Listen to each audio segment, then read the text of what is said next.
Meatballs with vegetable naman po tayo.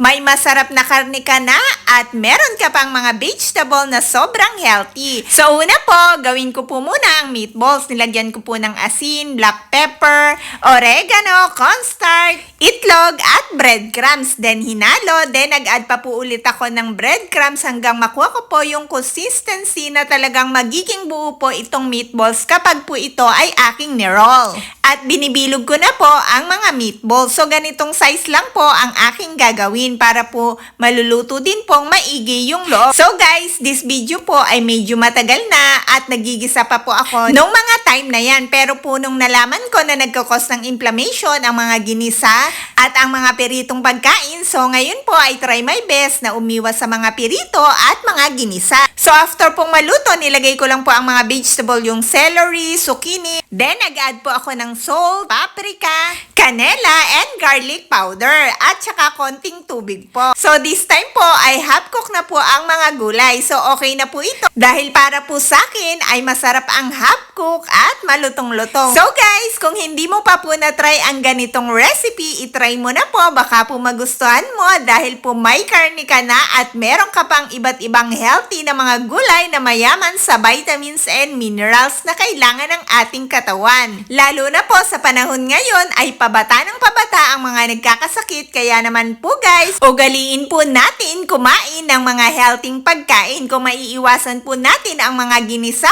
o kaya naman po ay mga piniritong pagkain at iba pa pong pagkain na mga nagkokos ng inflammation, ay mas okay po dahil po hindi kayo magkakaroon ng mga inflammation sa katawan. Sa ganong pamamaraan po ay makakaiwas tayo sa napakaraming mga sakit. At samahan nyo na rin po ng exercise. So guys, at this time ay tikiman portion na po. Ito po yung parte ng video na laging gustong-gusto ko, ang tikiman portion. Sobrang sarap po guys. So sana po ay nagustuhan mo ang recipe ko for today. Stay healthy po tayong lahat.